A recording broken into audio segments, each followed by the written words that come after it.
19 win percentage versus 22 win percentage. Sharing an image with two trash cans battling it out. A perfect depiction of how players are feeling about these new game modes and the leaderboards incorporated within them. What's the sense of creating these whole new game modes if the motivation behind them, the leaderboards and ranking systems, are broken and fundamentally flawed? You know what's wild is that 2K, they worked hard, like the development team worked hard to create all these events, but where I'm a little confused is what's the sense of investing so much time into creating these new events and new game modes if the core fundamental mechanics behind the ranking system doesn't function properly? It undermines all the efforts and the time that players invested into playing these new features that the 2K dev team presented to the 2K community for 2K25. We are well over 100 days in. This stuff needs to get fixed ASAP. Let me ask you guys, how many of you actually try to climb the rankings in the proving ground? I'm also curious as to how many of you guys are actually contributing to the events for these affiliation battles. And if you are investing and you are contributing your time, what if I told you your efforts have no impact on the end results? We finna get into all the details. If any of you guys are new here, drop a like, drop a sub, leave your thoughts in the comment section below. Let's get to the video. It's AllCity. Load up that clip.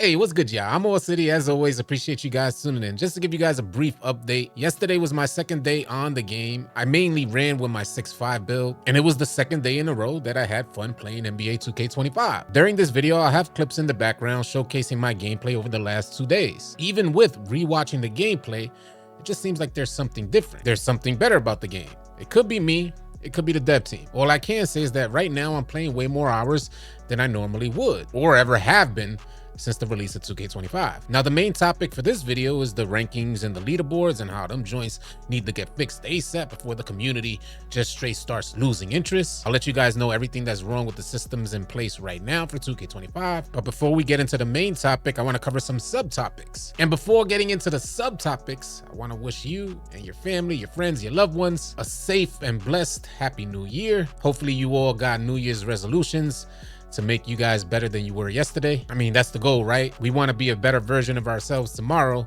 than we were today. And the beginning of the new year is always a good time to start to make that happen. Neither here nor there. Y'all just be sure to align yourselves and put yourselves in a position to continue to stay blessed. All right, so the first subtopic, y'all. Certain people in the 2K community definitely need to be put on notice. You know, recently I saw some prominent ladies of the 2K community getting some heat from certain dudes within the 2K community. And it had me thinking like, damn, we don't even have a lot of ladies within our community. Why do we treat the few that we have so poorly? I know some of y'all may be thinking, well, they should be treated equally. They shouldn't be treated any different than anybody else. I get that argument, but I can't help it. If these ladies aren't being disrespectful, then why are they constantly met with disrespect? It got me to thinking that some of these dudes be on 2K way too much. No showers and no butt cheeks for the entire annual cycle. Out here neglecting loved ones, family, and friends just to play 2K, and 2K just out here getting them hella frustrated, so much so that they're just lashing out at everyone. The good homie Bear the Beast made a video that I think a lot of y'all in the 2K community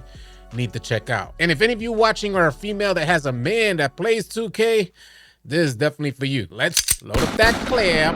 I can't stop laughing making this. Ladies, if you got a man that play 2K, or you got a homegirl, and her man play 2K, send this to her stinking ass. We need to figure out if y'all should leave that man alone, or we need to see if like, hey, bro, you gotta cut the game off. You gotta go be with your woman. I'm gonna tell you how you determine that. Tell them to load the game up, and at the very first screen, it's gonna say my career. Tell them to click on it, my career. Click on that. When you click on that, only thing you need to know, each bill, each name you see is $450. And when he load up, if his shirt ain't brown, all you need to know is he spent the extra $50.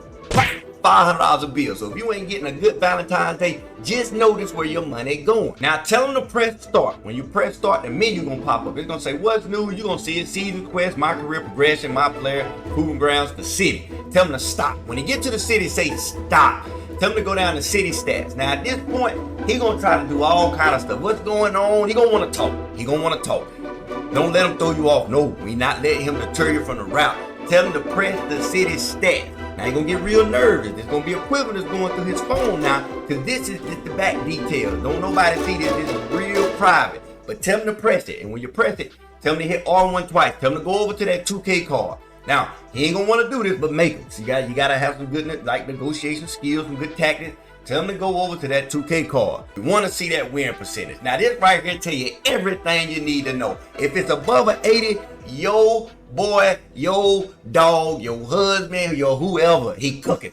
Your boy out there cooking, he the man. He know what he doing. If it's a 70, he working, he trying.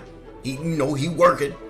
If it's below a 70, if it's a 50 or 60 or 30 or 40, listen, big, sell that man PlayStation, Xbox, PSP, Wii, whatever the boy got, just sell it all. The controller, the cord, whatever, just sell all of it, because your husband, your boyfriend ain't worth a nickel. When you say I want my toes sucked, when you say I want to get my feet rubbed, that should be running to the front room. He should be running to the bedroom, because he stank. Now I know a lot of y'all have less than a 70 win percentage. Maybe y'all should consider getting off 2K and start learning how to treat a lady. Go touch some grass and maybe go take a shower. Anyway, moving on, it seems like the meta builds and the meta playstyles are taking over certain game modes on NBA 2K25, meaning that if you don't play a particular playstyle with particular builds, you're putting yourself at a disadvantage just by even going into the game mode. And for a lot of players on 2K25, it's ruining the whole experience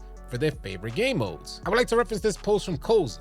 He says 1s, 2s, and 3s have all been a terrible experience for the most part in NBA 2K, and these modes were what once made 2K popular in their prime. Koza tells no lies here. I used to be a park player through and through, 10,000 games easy in an annual cycle. Koza continues on, in 3s, he says every game is a stage lineup, meaning they have particular builds and play a particular way every time you get on the 3s court. We all know what he means by stage lineup. Them boys are sweaty out there. He says if you play in 2s, the L2 cheese and midi phase have taken over gameplay. And if you play on 1s, players are abusing the strong handle animations. He caps this post off by saying, and you're at an extreme disadvantage if you're not on the same lineup or doing the same exact thing as somebody sweats are doing to exploit the whole game mode. He asks 2K, how do we even combat this? And I can help clear this up because 2K has been the same for as long as I can remember. It's not like you can't go to different places as a player. Like I used to be a park player, but for me, the stage was way too sweaty and the gameplay was always redundant with the same lineup and particular playstyles. And we're talking about that goes back years. So it's no different in NBA 2K25 that as players attempt to increase the level of competition they're playing against, you're gonna be met with the issue that Koza is experiencing himself. But that's not to say that you guys can't go into park or you can't go into theater game modes. Although you may come across these issues with meta lineups and meta playstyles, it won't happen every single game and every day that you get on 2K. As opposed to going into the stage, you're gonna experience playing against meta damn near every single game you play. How many of you guys watching are just as tired as Koza? You want to play higher levels of competition,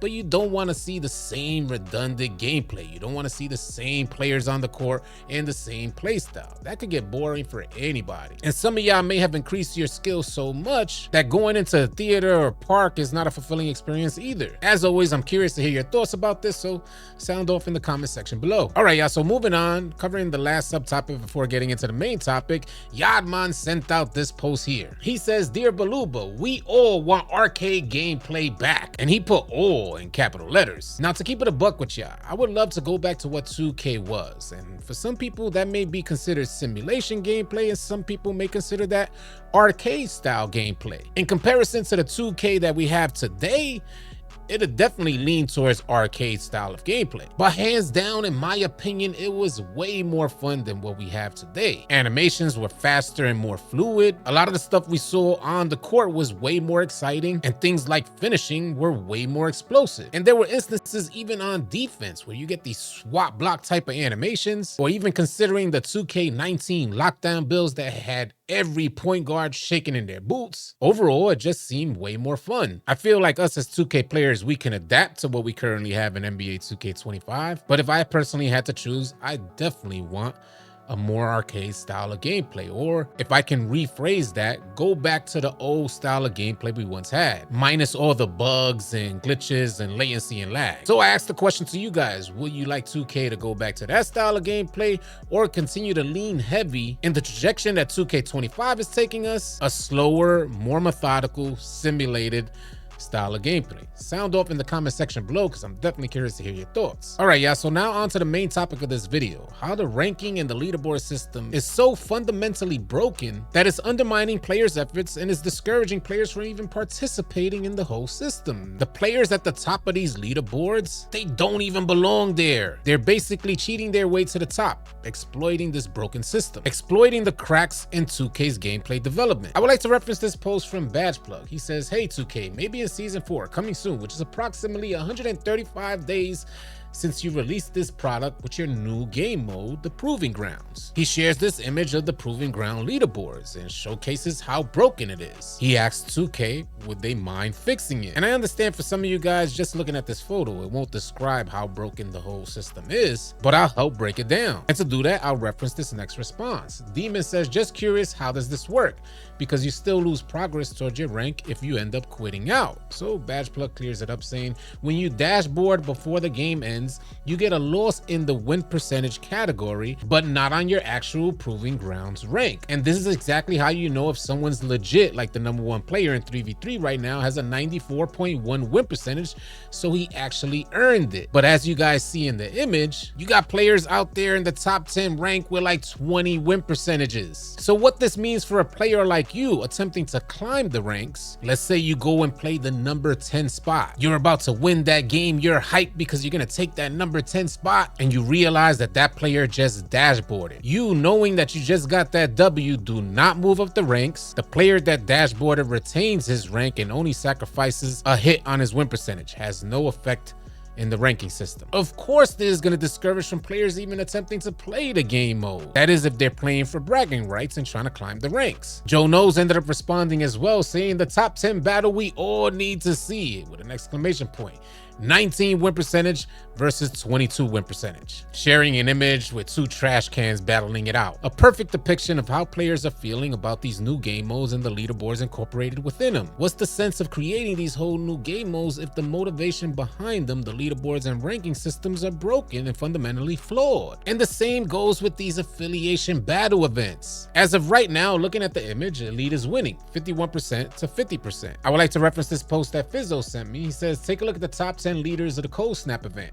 9 out of 10 of them is currently in Rise. I don't see how Elite could be ahead of Rise for the rep boost when it's this many Rise people grinding currently. I still think they're boosting for Elite, basically saying that there's a flaw in the system for the affiliation battle as well. And hopefully some of you guys will soon realize that this has been going on for years. For as long as I can remember, cheaters have always played the whole experience of the leaderboards, climbing ranks. Even when 2K started introducing online events, cheaters and boosters, they always reign supreme. It's part reason as to why I don't even heavily participate in these events or even try to win them. I definitely feel like 2K could have done better with the Proving Grounds, but in regards to these affiliation events, I don't know if there's any hope for them. It's something that's been happening for years. I will say that Evan did mention, in order to provide a little bit more transparency on who's winning the battle, they were gonna add a decimal point. This way you'll see like 51.9 versus 50.3, as opposed to just seeing 51 to 50. I'm uncertain of how much that'll help, but I guess it does offer a bit more transparency. Does that prevent cheaters from taking over these events? Highly doubtful. 2K, we are well over 100 days into NBA 2K25, and flaws like this